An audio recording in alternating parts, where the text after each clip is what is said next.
Bismillahirrahmanirrahim. Assalamualaikum warahmatullahi wabarakatuh. Alhamdulillahirabbil alamin wa bihi nasta'inu wa ala umuri dunya waddin. Wassalatu wassalamu ala Rasulillah sallallahu alaihi wasallam wa ala alihi wa sahbihi ajmain. Rabbi shrah li sadri wa yassir li amri wa hlul 'uqdatam min lisani yafqahu qawli. Baik, alhamdulillahirabbil alamin. Halo, apa kabar teman-teman semua? Sebelumnya kami ucapkan terima kasih banyak kepada Bapak dosen pengampu kita pada mata kuliah Perkembangan Peserta Didik, Bapak Hilman Mangkuwibawa MPD, dan juga Bapak Asep Rizal Khairuddin MPDI yang sudah mempersilahkan kami untuk presentasi pada perkuliahan pagi hari ini. Dan tidak lupa juga kami ucapkan terima kasih banyak kepada teman-teman semua yang sudah meluangkan waktunya untuk menyimak dan menonton video ini, dan kelak kita akan berdiskusi.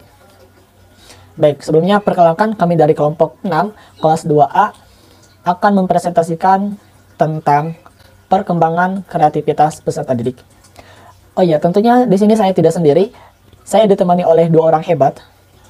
Yang pertama ada Teh Aina Al-Fatihah dan juga Teh Denisa Dwi Nugraha. Baik, sebelum masuk kepada pembahasan tentang kreativitas, sebelumnya saya akan bertanya kepada teman-teman semua, apa sih kreativitas menurut teman-teman semua? Silahkan jawab pada kolom komentar di bawah ini. Oke. Baik, seperti yang sudah teman-teman ketahui, tentunya slide selanjutnya, perkembangan kreativitas.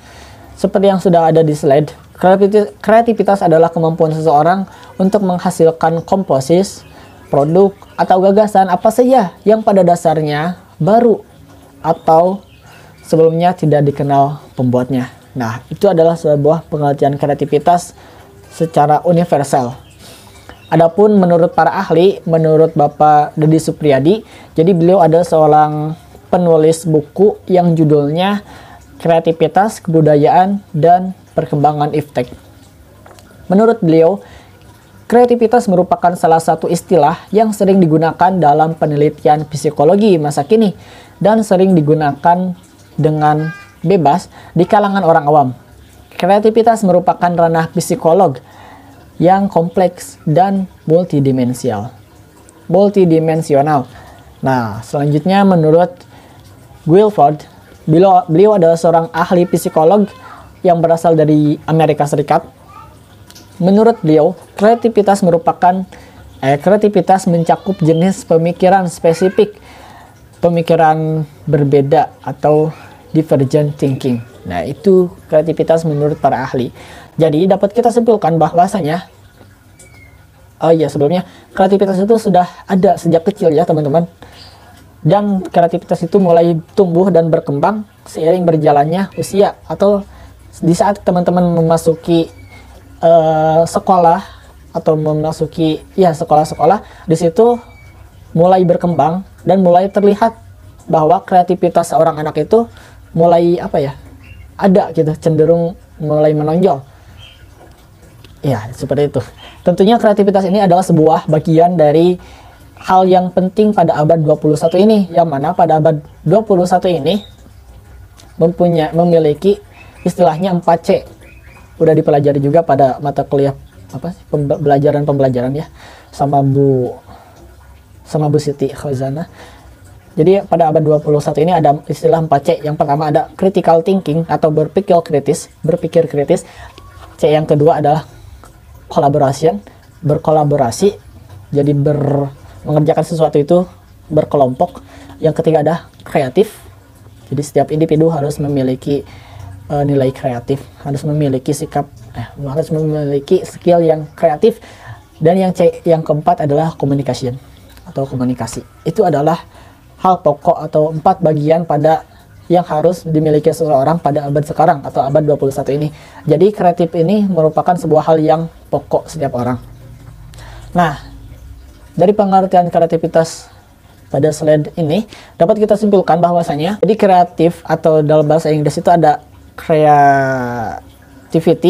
Creativity itu asalnya dari create. Jadi dari create.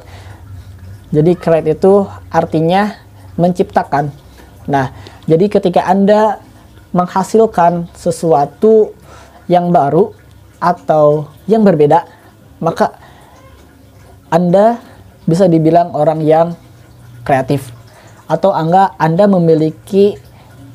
mempunyai kreativitas. Selanjutnya mengenai pokok-pokok pembahasan submateri yang akan kelompok kita jelaskan. Jadi yang pertama ada bagaimana perkembangan kreativitas menurut para ahli. Yang kedua ada karakter kreativitas para peserta didik pada peserta didik. Yang ketiga tahap-tahap perkembangan kreativitas. Yang keempat ada faktor yang meningkatkan kreativitas. Insya Allah pada bagian-bagian tersebut akan dijelaskan oleh partner saya. Kepadanya saya persilahkan. Bismillahirrahmanirrahim. Di sini saya akan menjelaskan tentang perkembangan kreativitas peserta didik menurut para ahli. Yang pertama, menurut penelitian yang dilakukan oleh Munadar, Semiawan, Clark, dan Beatty dalam Manispal 2013-229 mengungkapkan bahwa rentan usia dini merupakan masa penting untuk pengembangan kreativitas seseorang. Nah, rentan usia dini sekitaran 0-6 tahun atau 0-8 tahun. Pada waktu-waktu itu si anak akan mampu atau menyimpan informasi yang kita sampaikan dalam ingatannya dalam jangka waktu panjang. Nah, jadi pada rentan usia segitu antara 0-6 tahun atau 0-8 tahun, kita sebagai orang tua atau sebagai guru nantinya jangan membatasi kekreativitasan seorang anak. Yang kedua, menurut Clifford 1988, Hammond 1990, dalam Masnipal 2013, lingkungan belajar anak usia dini dapat mempengaruhi penampilan perkembangan kemampuan berpikir kreatif anak. Nah, jadi lingkungan juga berpengaruh pada perkembangan kreativitas si anak tersebut. Jadi harus ditempatkan di lingkungan yang baik untuk perkembangan kreativitasnya. Yang ketiga dan yang terakhir ada menurut Lestari tahun 2006-20,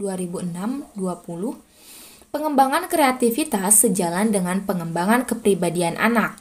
Jika perkembangan kreativitas baik, maka kepribadian anak berkembang sehat. Nah, ini juga bisa disebut juga perkembangan kreativitas berbanding lurus dengan perkembangan kepribadian anak. Masuk pada pembahasan berikutnya, yaitu tentang karakteristik peserta didik yang kreatif.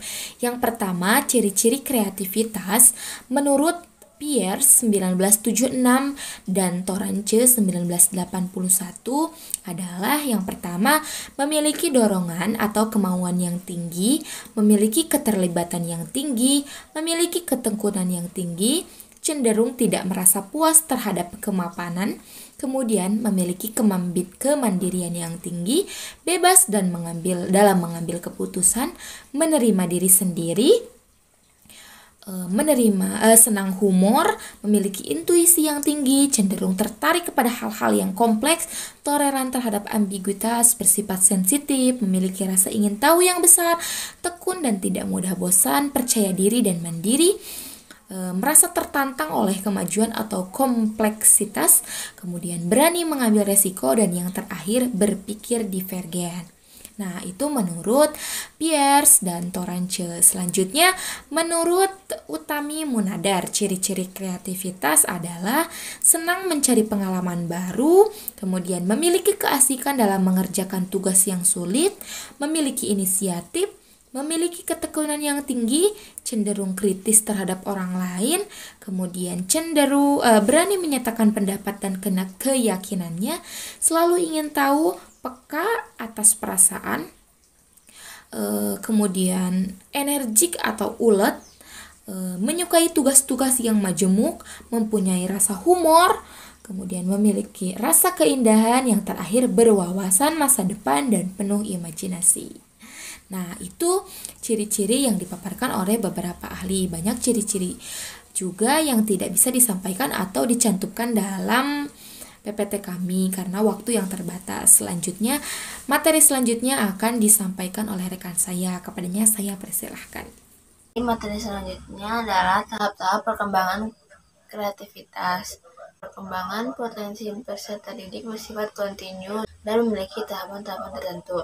Menurut Denim 2017, tahapan tersebut dibagi menjadi 6. Yang pertama adalah penyadaran akan imajinasi. Peserta didik yang kreatif cenderung akan memiliki imajinasi berupa ide dan keinginan untuk mewujudkan imajinasi tersebut disebut dengan kesadaran dan penyadaran untuk kreativitas imajinasi. Kedua, persiapan. Peserta didik berusaha untuk mengumpulkan informasi atau data untuk sebagai bahan pemecahan masalah. Hal tersebut menjadikan peserta didik menjadi berpikir kreatif dan kritis untuk solusi pemecahan masalah tersebut. Yang ketiga, inkubasi. Peserta didik seolah melepaskan diri sementara waktu dalam masalahnya dan melihat masalahnya itu dengan prasadar. Yang keempat, iluminasi. Peserta didik mulai mempersiapkan proses psikologis untuk mempersiapkan diri bagi transformasi tindakan kreatif. Yang kelima, verifikasi. Gagasan atau ide yang sudah muncul dievaluasi secara kritis dan konvergen serta dihadapkan dengan realitas. Yang keenam, tindakan kreatif. Peserta didik melakukan tindakan-tindakan nyata atas kreatif atau imajinasinya sehingga imajinasinya menjadi kenyataan. Materi selanjutnya, faktor-faktor yang mempengaruhi kreativitas. Yang baru mengenai kreativitas mendorong diadakannya penelitian untuk menentukan apa saja kondisi lingkungan yang menguntungkan dan membekukan perkembangan kreativitas. Penelitian ini menunjukkan 2 faktor yang terpenting menurut Hurlock tahun 1999. Yang pertama, sikap sosial yang ada dan tidak menguntungkan kreativitas harus ditanggulangi. Yang kedua, kondisi yang menguntungkan bagi perkembangan kreativitas harus diadakan pada awal kehidupannya ketika kreativitas mulai berkembang dan harus dilanjutkan terus sampai berkembang dengan baik. Tentang kondisi lingkungan yang dapat merangsang kreativitas dijelaskan oleh Hurlock 1999 bahwa lingkungan rumah dan sekolah harus merangsang kreativitas dengan memberikan bimbingan dan dorongan untuk menggunakan sarana yang akan mendorong kreativitas. Sekian materi dari saya, terima kasih, semoga bermanfaat.